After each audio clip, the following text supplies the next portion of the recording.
Video में हम अनुवांशिकी के बारे में पढ़ेंगे। अनुवांशिकी का जितना भी क्वेश्चन रहेगा अनुवांशिकी चैप्टर का, उसको हम सॉल्व करेंगे। और ये सभी क्वेश्चन जो है प्रीवियस ईयर में पूछा गया है। तो पढ़ते हैं कि क्या कहता है क्वेश्चन। बोल रहा है कि सही कथन की पहचान कीजिए। ठीक है, सही कथन का पहचान करना है।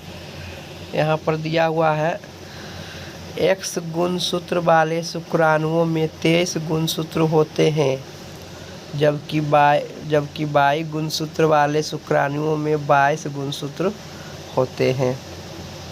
ठीक है, ये ऑप्शन हुआ। दूसरा ऑप्शन क्या है, X गुणसूत्र वाले शुक्राणुओं में 22 गुणसूत्र होते हैं और Y गुणसूत्र वाले शुक्राणुओं में भी 22 गुणसूत्र होते हैं। ठीक है, अब अगला दो ऑप्शन इधर पढ़ते हैं। ऑप्शन तो 1 नंबर होगा। ठीक है, फिर यहाँ लिखा हुआ है कि X गुणसूत्र वाले शुक्राणुओं में 22 गुणसूत्र होते हैं, है ना। और लिखा हुआ है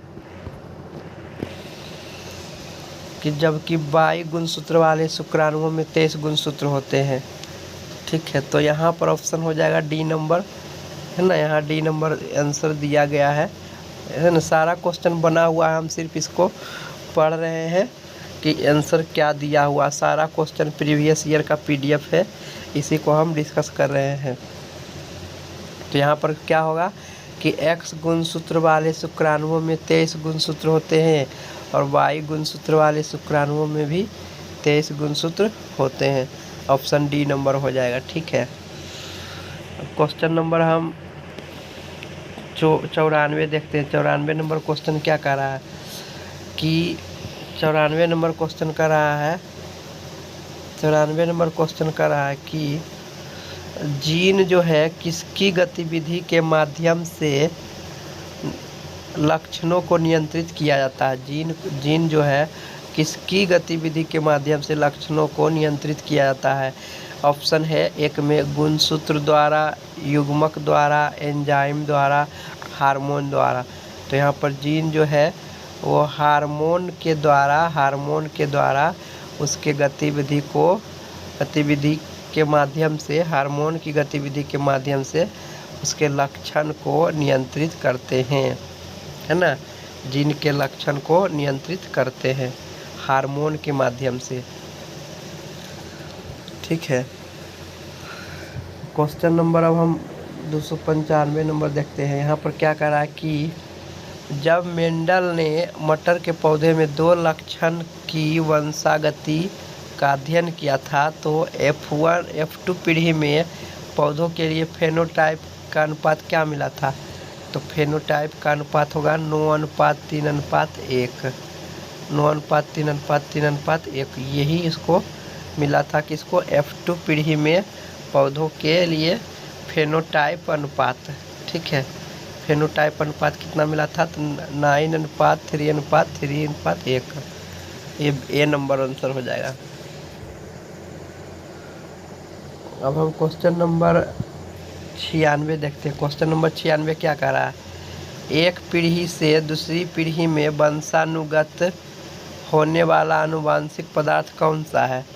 तो एक पीढ़ी से दूसरी पीढ़ी में वंशानुगत होने वाला आनुवांशिक पदार्थ होता है DNA। DNA जो है एक पीढ़ी से दूसरी पीढ़ी में चला जाता है, DNA। अब हम क्वेश्चन नंबर देखते हैं, क्वेश्चन नंबर 97। क्वेश्चन नंबर 97 क्या कहता है ना। यहाँ पर हम ऑप्शन देखेंगे कि कितना नंबर ऑप्शन दिया हुआ है। तो ऑप्शन डी होगा इसका सही आंसर। ठीक है, क्वेश्चन क्या कह रहा है कि एक लंबा पौधा में टी से टॉल होता है, तो दोनों लंबा पौधा टॉल ही होगा। और एक छोटे पौधे मतलब बौना पौधा, स्मॉल टी, ठीक है, के स्वरूप बीज संकरण के परिणाम स्वरूप F1 संतति के सभी पौधे के लंबे होने के क्या कारण है। लंबा कब होगा, है ना। तो लंबा होने के कारण है कि पौधा लंबा होना चाहिए F1 में, क्योंकि पौधे की लंबाई टी या स्मॉल टी द्वारा नियंत्रित होती है। तो इसका ऑप्शन नंबर डी होगा, क्योंकि जो पौधा की लंबाई कैपिटल टी द्वारा ही निर्धारित होती है। ऑप्शन नंबर डी हो जाएगा। ठीक है, दोनों के द्वारा निर्धारित नहीं होता। लंबा होने के लिए कैपिटल टी पौधा होना चाहिए, बड़ा पौधा होना चाहिए। तो डी नंबर आंसर होगा। अब हम क्वेश्चन नंबर देख रहे हैं 98। क्वेश्चन नंबर 98 में क्या कह रहा है कि किसमें लिंग गुणसूत्र का एक पूर्ण युग्म मौजूद है? मानव मादा में, कि सांप में, कि मानव नर में और स्टार फिश में? तो मानव मादा में लिंग गुणसूत्र का एक पूरा युग्म मौजूद होता है ना। युग्म मतलब जोड़ा, एक पूरा जोड़ा मौजूद होता है। मानव मादा में लिंग गुणसूत्र का पूरा एक जोड़ा मौजूद होता है। ठीक है, तो मादा मानव हो जाएगा। नेक्स्ट क्वेश्चन 299 नंबर क्वेश्चन है कि आनुवांशिकी का जनक किसे कहा जाता है? तो आनुवांशिकी का जनक ग्रेगर जॉन मेंडल को कहा जाता है। ग्रेगर जॉन मेंडल को आनुवांशिकी का जनक कहा जाता है। क्वेश्चन नंबर 300 नंबर क्वेश्चन में, जब मानव कोशिका में 46 गुणसूत्र होते हैं, जबकि जनन कोशिका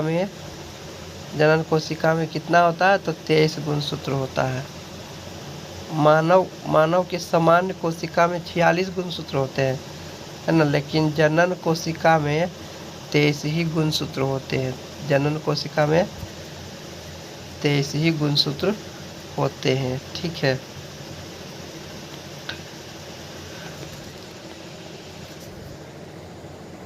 तो क्वेश्चन नंबर 301 में क्या कह रहा है? 301 में क्वेश्चन में जीनों के कुछ लक्षणों का उल्लेख नीचे किया गया है। ठीक है, जीन के बारे में दिया गया है। बोल रहा है कि कौन सा विकल्प जो है जीन के गलत लक्षण को बताता है? क्या जीन डीएनए के खंड होता है? क्या जीन जो है प्रोटीन का उत्पादन करके लक्षण को नियंत्रित करता है? प्रोटीन का उत्पादन करके लक्षण का नियंत्रित करता है। प्रत्येक जनन कोशिका में एक जीन सेट होता है, इनमें कोई परिवर्तन नहीं होता है। तो यही गलत है। जीन के बारे में कौन सा लक्षण गलत है? कि जीन में कोई परिवर्तन नहीं होता, ये गलत है। नहीं, जीन में परिवर्तन होता है। जीन में लक्षण परिवर्तन होता है। ठीक है, जीन जो है प्रोटीन का निर्माण करता है, जिसके कारण लक्षण को नियंत्रित किया जाता है। जीन जो है डीएनए के खंड होता है, और जीन जो है प्रत्येक जनन कोशिका में उपस्थित रहता है। प्रत्येक जनन कोशिका में उपस्थित रहता है। ठीक है, क्वेश्चन नंबर क्या कर रहा है? व्यक्ति का लिंग निर्धारण किसके द्वारा होता है? तो व्यक्ति का लिंग निर्धारण शुक्राणु में मौजूद गुणसूत्र द्वारा होता है ना।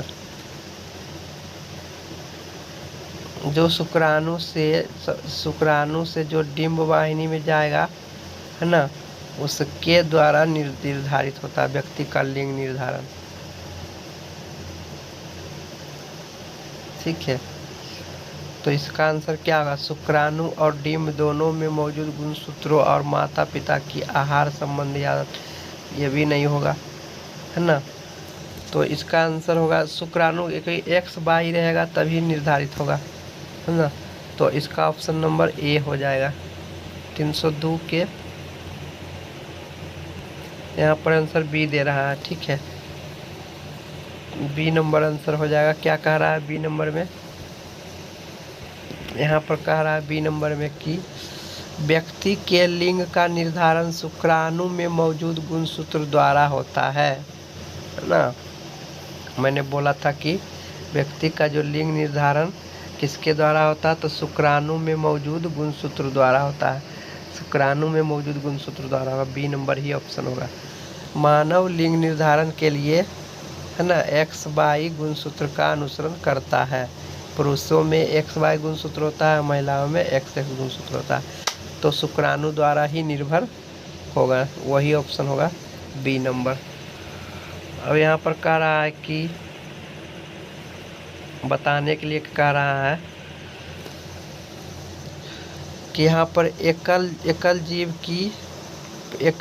की प्रजनन क्रिया है और मामूली विभिन्नताओं की एक संतति को दर्शा रहा है।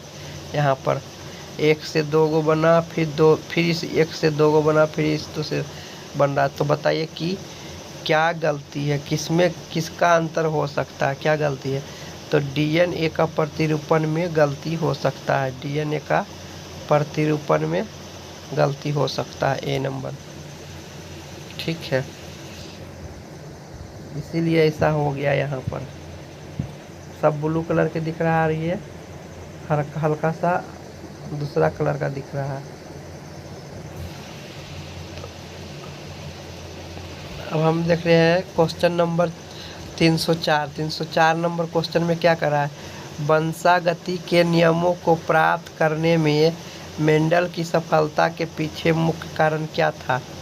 तो वंशागति के नियमों को प्राप्त करने के लिए मेंडल की सफलता के पीछे एक ही बात था कि उन्होंने अपने संकरण में एक बार में केवल एक ही लक्षण का अध्ययन किया, एक बार में एक ही लक्षण का अध्ययन किया। ऑप्शन नंबर ए हो जाएगा, एक बार में एक ही लक्षण का अध्ययन किया, सारे लक्षण का अध्ययन नहीं किया, इसलिए वो सफल हो गया। ठीक है, क्वेश्चन नंबर 305 में क्या रहा कि कौन सा जो चीज़ है वह लिंग निर्धारण के लिए उत्तरदायी होता है। तो लिंग निर्धारण के लिए एलोसोम्स उत्तरदायी होता है, एलोसोम्स के द्वारा ही लिंग निर्धारण होता है, एलोसोम्स के द्वारा ही लिंग निर्धारण होता है। ठीक है, अगला क्वेश्चन है कि मेंडल ने अपने प्रयोगों में मटर के पौधे की निम्नलिखित में से किसकी विशेषता का उपयोग नहीं किया था। मेंडल ने अपने प्रयोग में मटर के पौधे की निम्नलिखित में किसकी विशेषता का उपयोग नहीं किया था। तो ऑप्शन नंबर सी, पत्ती की आकृति का विशेषता का उपयोग नहीं किया था, पत्ती की विशेषता का उपयोग नहीं किया था। मेंडल ने जब मटर के पौधा का प्रयोग किया तो पत्ती की आकृति का प्रयोग नहीं किया था, मटर के पौधा की लंबाई का उपयोग किया था, बीज का भी आकृति का प्रयोग किया था, फूल के रंग का भी प्रयोग किया था, लेकिन पत्ती की आकृति का प्रयोग नहीं किया था। फूल का रंग कभी पीला भी होता था, उस पर से भी प्रभाव पड़ जाता था। बीज की आकृति कैसा होना चाहिए, सेम के जैसा झुर्रीदार, एक गोल होता है, एक सेम के जैसा होता, तो उस पर भी निर्भर करता था, और पौधे की लंबाई पर भी निर्भर करता था इसके प्रयोग में। तो इसका सी नंबर आंसर होगा। क्वेश्चन नंबर 7 क्या कह रहा है कि निम्नलिखित में कौन सा कथन सही है, निम्नलिखित में कौन सा कथन सही है। तो प्रत्येक प्रोटीन के लिए एक विशिष्ट जीन होता है, यही कथन सही है, प्रत्येक प्रोटीन के लिए एक विशिष्ट जीन होता है, ये कथन सही है, बाकी सब कथन गलत है। ठीक है, प्रत्येक हार्मोन के लिए एक विशिष्ट प्रोटीन होता है, गलत है। प्रत्येक प्रोटीन के लिए एक विशिष्ट आरएनए होता है, ये भी गलत है। प्रत्येक हार्मोन के लिए एक विशिष्ट गुणसूत्र होता है, ये भी गलत है। प्रत्येक प्रोटीन के लिए एक जीन होता है, एक विशिष्ट जीन होता है। अब इसमें क्या कह रहा है क्वेश्चन नंबर 308 में, क्वेश्चन नंबर 308 में कह रहा है कि निम्नलिखित में कौन सा कथन गलत है ना, निम्नलिखित में कौन सा कथन गलत है। तो ऑप्शन पढ़ते हैं। ऑप्शन नंबर ए में है प्रत्येक जीन एक विशेष लक्षण प्रदर्शित करता है, प्रत्येक जीन एक विशेष लक्षण प्रदर्शित करता है, तो ये गलत, ये सही बात है कि प्रत्येक जीन जो है एक विशेष लक्षण प्रदर्शित करता है।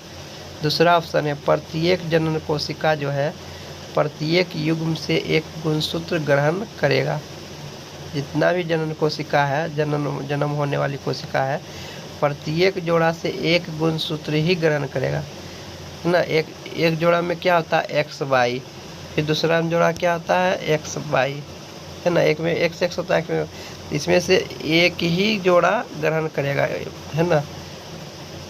तो इसीलिए करा प्रत्येक युग्म से एक ही गुणसूत्र ग्रहण करेगा। इसमें भी 2 गुणसूत्र है, इसमें भी 2 गुणसूत्र है, लेकिन एक ही गुणसूत्र अध्ययन करेगा। तो ये भी सही एक स्टेटमेंट है। चौथा नंबर स्टेटमेंट क्या कर रहा है कि जीन जो है गुणसूत्र पर स्थित होते हैं, जीन जो है गुणसूत्र पर स्थित होते हैं। तो डी नंबर भी सही है। गलती है तो सी नंबर गलत है, यही हमारा आंसर होगा। युग्मक निर्माण के समय दे युग्म विकल्पी एक साथ होते हैं, ये कथन गलत है। 309 नंबर क्या कह रहा है कि मेंडल द्वारा प्रयोग किए गए तरीकों के आधार पर नीचे सही कथन को पहचानिए। तो मेंडल ने क्या किया था, आरंभ में पौधों पर निषेचन किया था, है ना, पौधों का पर निषेचन किया था। उसके बाद स्व निषेचन, एक होता है पर निषेचन, एक होता है स्व निषेचन। मतलब कि पौधा को स्वयं पौधे के साथ, उसी पौधे के साथ निषेचन करना, और एक बार होता है कि पौधा का निषेचन किसी दूसरे पौधे के साथ निषेचन करना।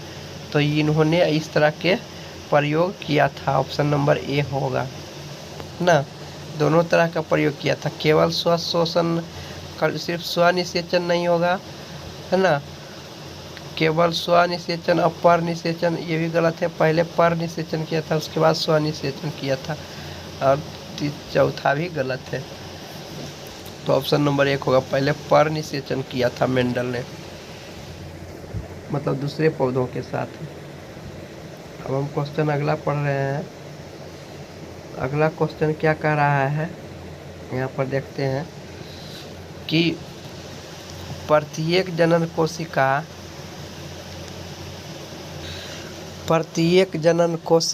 प्रत्येक युग्म से एकल गुणसूत्र ग्रहण करेगी, है ना। ये कह रहा है कि प्रत्येक गुणसूत्र जो है एकल गुणसूत्र अध्ययन करेगी, और ये मातृ या पितृ मूल की हो सकती है। जब 2 जनन कोशिकाएं संलयित होती है तो वे जातियों के डीएनए की स्थिरता सुनिश्चित करते हुए संतति में गुणसूत्रों की समान संख्या को बहाल कर देती है। वंशागति की इस तरह की प्रणाली को किसमें वर्णित किया गया है, मेंडल के प्रयोग में, कि जातियों के उत्परिवर्तन में, कि जीवन के उद्भवन में, कि गुणसूत्र में। तो मेंडल के प्रयोग के परिणाम में वर्णित किया गया है, मेंडल के प्रयोग के परिणाम में वर्णित किया गया है। क्वेश्चन नंबर हम 311 देखते हैं। क्वेश्चन के 311 क्या कर रहा है कि मेंडल ने अपने प्रयोग के लिए किस पौधे का प्रयोग किया था। तो मेंडल ने अपने प्रयोग के लिए मटर का प्रयोग किया था, मटर का, और बगीचे वाला मटर, उद्यान मतलब होता है बगीचा वाला मटर का प्रयोग किया था। अब हम देखते हैं क्वेश्चन नंबर 312 क्या कहता है। एक संकर संस्करण कितनी विभिन्न संस्करणों की विशेषता वाले 2 पौधों का संयोजन होता है। तो यहाँ पर 2 विभिन्न संकरणों की विशेषताओं वाले 2 पौधों का संयोजन होता है। एक संकर संस्करण क्या होता है, 2 विभिन्न संस्करणों की विशेषताओं वाले पौधों का संयोजन होता है। ठीक है, ऑप्शन नंबर बी हो जाएगा। हम क्वेश्चन नंबर 313 देखते हैं। इसका आंसर क्या होगा कि कौन सा कण जो है वह संतान द्वारा किसी लक्षण की वंशानुगति को नियंत्रित करता है ना। कौन सा कण जो है संतान द्वारा किसी लक्षण की वंशानुगति को नियंत्रित करता है। तो माता पिता के डीएनए दोनों, डी नंबर इसका आंसर हो जाएगा 13 के। ठीक है, यहाँ पर मेंडल के प्रयोग दिया गया है। क्या कह रहा है कि मेंडल ने मटर के पौधों के अनेक विपर्यासी दृश्य लक्षणों के आधार पर प्रयोग किए थे। इनमें से कुछ नीचे दिया है, जैसे कि गोल बीज और झुर्रीदार बीज, है ना। किसी किसी बीज में झुर्री होता है ना, रेसे की तरह निकला हुआ रहता है। तो एक गोल बीज और झुर्रीदार बीज को एक साथ संकरण कराया था। फिर लंबा पौधा और छोटा पौधा को भी संकरण कराया था मटर के ही। फिर अगला है कि सफ़ेद और बैगनी फूल वाले मटर के पौधों का प्रयोग किया था। इनमें से कौन से मटर के पौधे पाए जाने वाले अप्रभावी लक्षण हैं? तो झुर्रीदार, छोटा और सफ़ेद। ऑप्शन नंबर डी हो जाएगा। झुर्रीदार, छोटा और सफ़ेद अप्रभावी लक्षण है ना, उसका प्रभाव नहीं पड़ता है। सफ़ेद और बैगनी में से सफ़ेद अप्रभावी होता है। प्रभावी कौन होता है? तो प्रभावी बैगनी होता है। क्वेश्चन नंबर 315 क्या कहता है? मेंडल के संकरण में एक शुद्ध लंबे पौधे का एक बौने पौधे के साथ संकरण कराया गया। मेंडल के संकरण में एक शुद्ध लंबा पौधा को एक बौने पौधे के साथ संकरण कराया गया। तो F2 के पीढ़ी में जीनोटाइप का अनुपात क्या आता है? तो जीनोटाइप का अनुपात होता है 3:1। जीनोटाइप में 3:1 और फिनोटाइप में 9:3:3:3:1 होता है। ये फिनोटाइप में होता है। जीनोटाइप में 3:1 होता है। जीनोटाइप में 3:1 होता है। ठीक है। क्वेश्चन नंबर 316 में क्या करा है कि इनमें से कौन से पहले व्यक्ति थे जिन्होंने प्रत्येक पीढ़ी में किसी विशेष लक्षण को प्रदर्शित करने वाले जीवों पौधों की गणना करने के लिए अपने विज्ञान और गणित के ज्ञान को मिश्रित किया था? सबसे पहले तो ग्रेगर जॉन मेंडल ने ही अपने गणित और विज्ञान का प्रयोग किया था पौधे के विशेषता को बताने के लिए। ठीक है। अब अगला क्वेश्चन देखते हैं क्या कहता है। यहाँ पर अगला क्वेश्चन है 318 नंबर क्वेश्चन कि capital T small T capital W small W gene प्रारूप वाले नियमित युग्मकों का प्रतिशत कितना होगा? तो यहाँ पर 25% होगा, है ना। 25% होगा।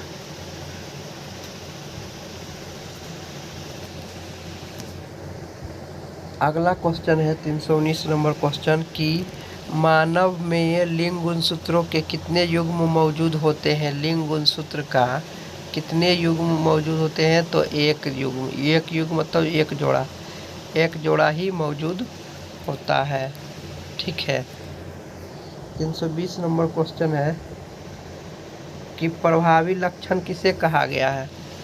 मेंडल के अनुसार प्रभावी लक्षण कहा गया है। क्यों? लंबेपन को बौनेपन की तुलना में लंबेपन को प्रभावी लक्षण कहा गया है। क्यों? क्योंकि उन्होंने देखा था कि कोई लंबा पौधा ही होगा, भले ही उसके लंबेपन के लिए एक जीन युग्म विकल्पी हो या 2 जीन युग्म विकल्पी हो, तब पर भी लंबा पौधा ही होगा, है ना।